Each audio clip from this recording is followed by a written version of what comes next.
Hello, Marvin. Yeah, who's this? Frankie, what's happening? Yeah. Some R&B songs were hits. These ones became impossible to escape. They played at weddings, funerals, cookouts, breakups, family reunions, late-night drives, and quiet rooms where nobody had the words. But what makes these records legendary is not just how often they were played. It is what happened around them. Some broke chart records. Some changed radio forever. Some were almost rejected before history proved everybody wrong. And by the time we reach number 1, you will understand why the most played R&B songs were not just records. They were moments people kept replaying. Before we begin, if you love R&B, soul music, and the history behind the songs, hit subscribe. We're bringing the stories behind the records back to life. Let's get into it. Number 10, Al Green. Let's Stay Together. I'm so in love with you. Let's Stay Together is not loud, and that is exactly why it still works. It does not chase you. It does not beg for attention. It walks into the room calmly, sits beside you, and says the one thing people in love always want to hear. We can still make this work. That softness almost became the problem. Al Green reportedly was not fully satisfied with how delicate his voice sounded on the record. He wanted to push harder. Producer Willie Mitchell understood the song better than that. This was not the kind of record that needed force. It needed restraint. It needed warmth. It needed Al Green to sound like he was singing from 2 inches away instead of across the room. That decision helped turn the song into magic. Released in 1971, Let's Stay Together became a number 1 hit on both the pop and R&B charts. But the reason it keeps getting played is bigger than chart history. This is the kind of song people return to when love has been through trouble but has not completely broken. It became a wedding song, a makeup song, a slow dance song, a song for people who still believe a relationship can survive bad timing, pride, mistakes, and silence. The groove never rushes. The horns glide in like they know the conversation is private. The organ sits underneath everything like a warm current. Nothing is fighting for attention because the emotion is already enough. That is why Let's Stay Together never feels old. It sounds like a promise, and promises, when sung right, do not expire. Number 9, Respect. Before Aretha Franklin recorded Respect, the song already existed. After Aretha recorded it, the meaning changed forever. Otis Redding's version was a man asking for appreciation when he came home. It was a good record, but Aretha turned it into something much bigger. She took the same title and made it sound like a demand, a declaration, and a warning. That is why this record still plays like history. Aretha did not simply cover the song. She took ownership of it. The spelling of the word, the call and response, the attitude, the swing, the way her voice stands in the middle of the track like nobody in the room has permission to ignore her. Respect became a number 1 hit in 1967, but that was only the beginning. It became attached to civil rights. It became attached to women's liberation.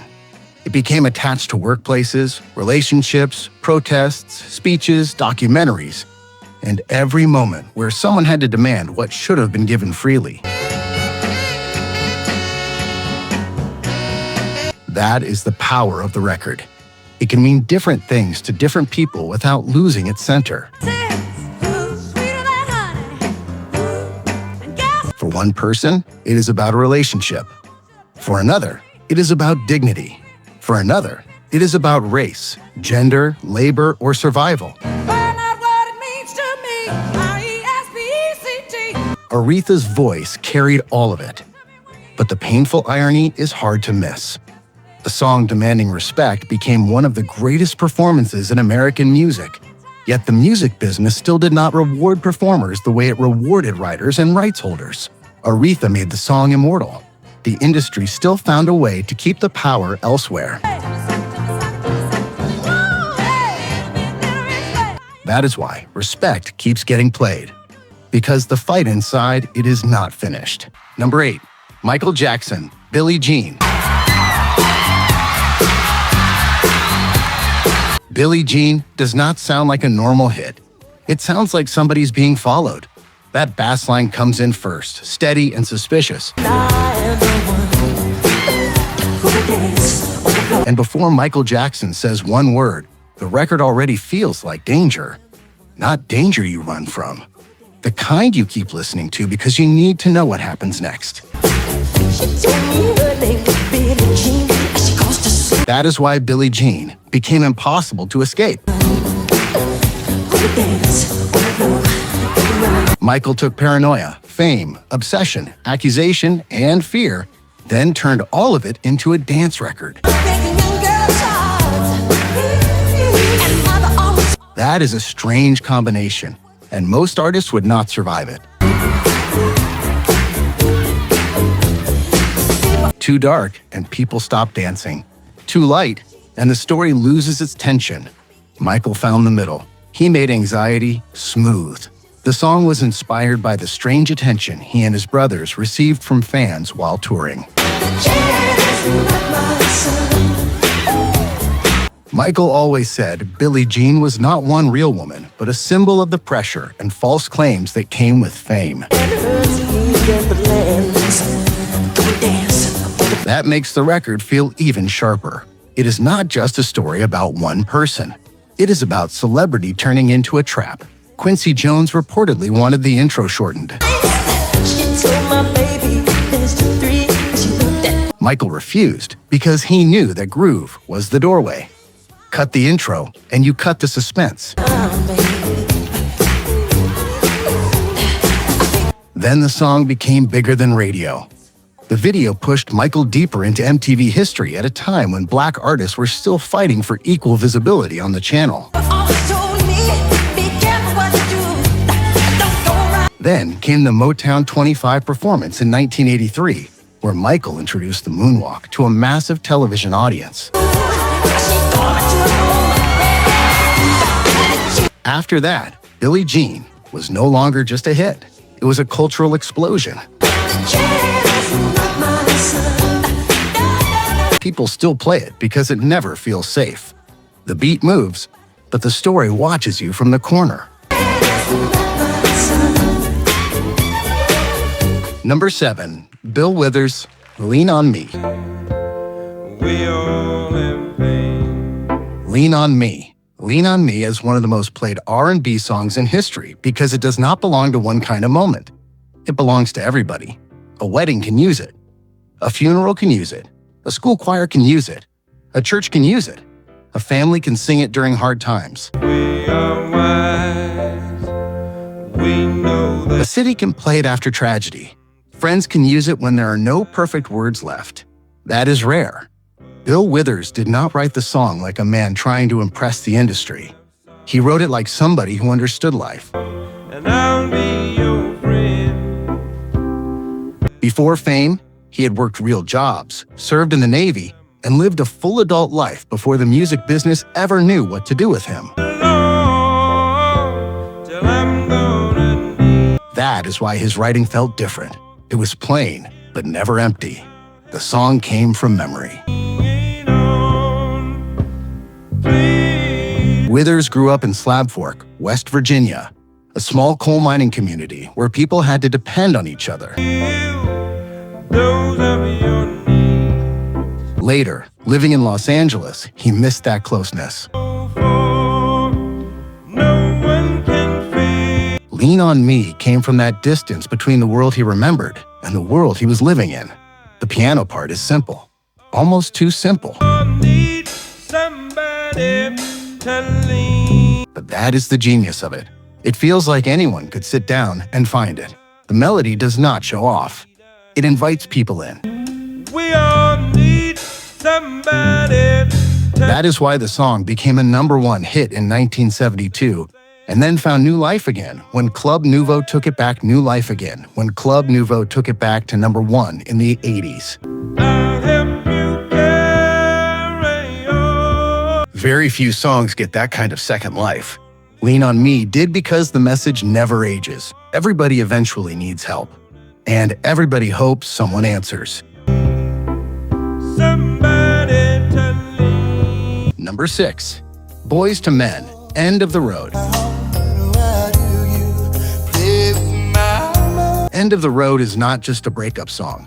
It is the sound of someone refusing to accept the breakup has already happened. That is why it connected so deeply. By the early 90s, Boys to Men had brought vocal groups back to the center of R&B, but they had clean harmonies, emotional control, and that rare ability to make a song sound polished without draining the feeling out of it. Then, End of the Road arrived and became massive. The record is built like a conversation nobody wants to finish. There is pleading in it. There is denial. There is regret. There is that painful moment where your mouth keeps asking questions your heart already knows the answer to. That is why the song became one of the defining R&B records of the 1990s. We should be happy together forever. It stayed at #1 on the Billboard Hot 100 for a record, breaking run at the time, and it helped prove that a vocal group could still dominate popular music in an era that was quickly changing. But the reason it keeps getting played is emotional, not statistical. End of the Road understands the worst part of heartbreak. Not the ending itself, but the space after it, when you still remember the good version of the relationship and cannot understand how it turned into this. All those times at night when you just hurt me and just... Boys to Men did not sing it like they were too cool to hurt. They sang it like the hurted one. That is why people still press play. I just didn't care.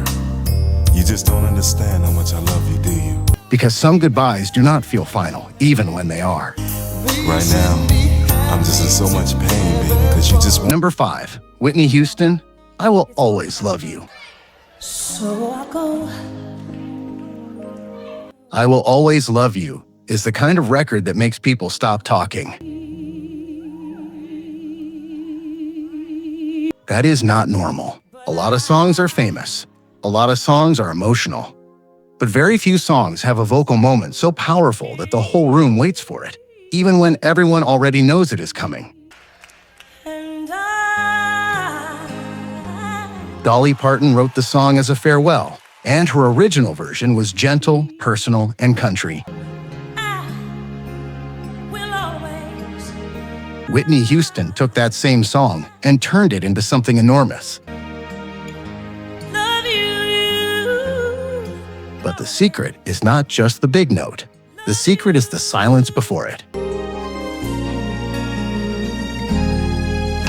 Whitney's version begins almost bare. No big production, no rushing. Just her voice, calm and controlled. Memories. That is all. Letting the goodbye feel private. Then the arrangement builds, and when that final section opens up, it feels like the emotion breaks through the ceiling. We both know I'm not what you. That is why the record became one of the biggest singles ever released by a female artist. Love you. It topped charts around the world. It dominated radio. It became tied forever to The Bodyguard. It won major awards. It became the kind of performance singers study, attempt, fear, and respect. But the real reason it keeps getting played is simple. It gives people a voice for a very specific kind of goodbye, not hatred, not bitterness, A goodbye where love is still there, but staying is no longer possible. Life treats you kind. That is one of the hardest feelings to explain. Whitney explained it in one performance, and the world has been borrowing her voice ever since. And I hope you have all you. Number 4, The Temptations, My Girl. My Girl might be one of the happiest songs ever made without sounding silly.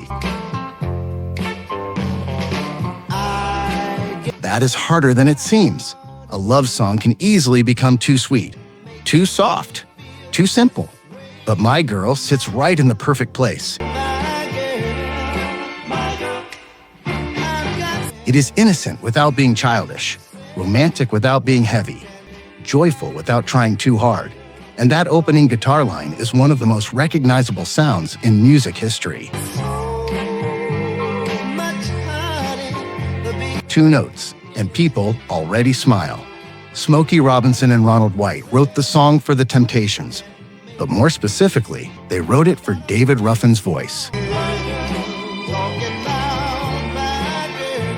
Ruffin had been in the group, but this record gave him the kind of spotlight that changed everything.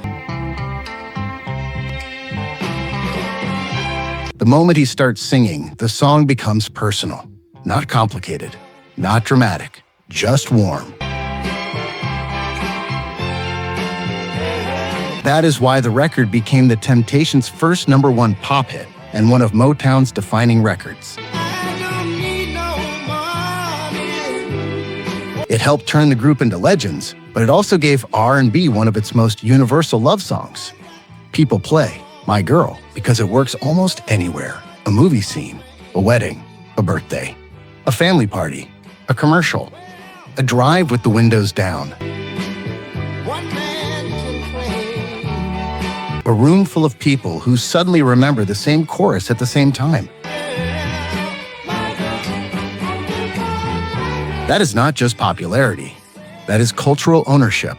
Some songs belong to the artist. My Girl belongs to everybody. And that is why, more than 60 years later, those first 2 notes still change the mood in the room. Number 3, Percy Sledge, When a Man Loves a Woman. This one sounds like heartbreak before it becomes language. That is why it still hurts. Percy Sledge was not some polished superstar when the feeling first came out. He was a working man, singing on weekends, carrying real-life pain into a performance. The story behind the song begins with a breakup. And that matters because the record does not sound imagined. It sounds survived. The vocal is not perfect in a clean, technical way. It is better than that. It feels human. Percy sounds like a man trying to stand upright while his own heart is pulling him down. That is why the song became a #1 hit in 1966. It did not need cleverness. It did not need speed. It did not need a complicated hook. It had one emotional truth, and Percy Sledge sang it like that truth had taken everything from him. The recording also helped change the story of Muscle Shoals, Alabama. After When a Man Loves a Woman became a major hit, the region's soul sound became even more important to the industry. Suddenly, people were listening differently to what could come out of the South. But there is a painful business side too. Percy later regretted giving away songwriting credit because the song became a classic without rewarding him the way it should have. That makes the record even heavier, because the pain was not only in the lyric, it was in the deal. When a Man Loves a Woman keeps getting played because it does not sound like performance. It sounds like surrender. Number 2, Marvin Gaye. I Heard It Through Marvin Gaye. What's going on? Mother, mother. This is number one because it is more than a song people play. It is a song people return to when the world stops making sense. 14 million more You Americans know would be we've got uninsured. That is the difference. A love song can stay alive for generations. A heartbreak song can stay alive for generations. But a song about war, violence, poverty, grief, injustice, and confusion should not have to stay this relevant. Yet somehow, what's going on never runs out of meaning. You see, war is not the answer. Marvin Gaye was not trying to make a normal Motown single. By the early 70s, he wanted something deeper than the old formula. And picket signs. Don't He wanted to ask why the world felt so broken. He wanted to sing about soldiers coming home, communities hurting, people being mistreated, and families trying to understand what was happening around them. Motown was used to polished hits. This was different. talk to me so you can see. Berry Gordy reportedly resisted the record at first, but history proved the hesitation wrong.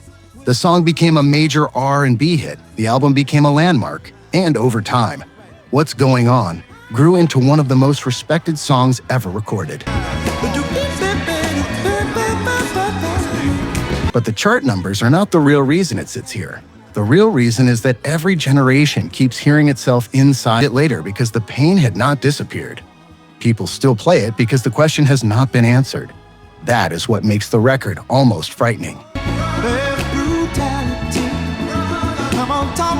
It does not sound trapped in 1971. It sounds like it is watching every decade make the same mistakes. Marvin did not sing it like a protester shouting from a distance. He sang it like a brother, a son, a neighbor, and a witness. The record is gentle, but the message is heavy. It does not attack the listener. It invites the listener to look around and tell the truth. That is why What's Going On is immortal. Not because it gives us comfort, because it keeps asking the question we still cannot escape. These songs lasted because people kept needing them. They gave us love, dignity, heartbreak, comfort, joy, pain, suspicion, and questions the world still has not answered. That is what R&B does. It turns private feelings into public memory. So the real question is not which song sold the most or stayed longest on the chart. The real question is, which one still hits you like it was written for your life? What's going on?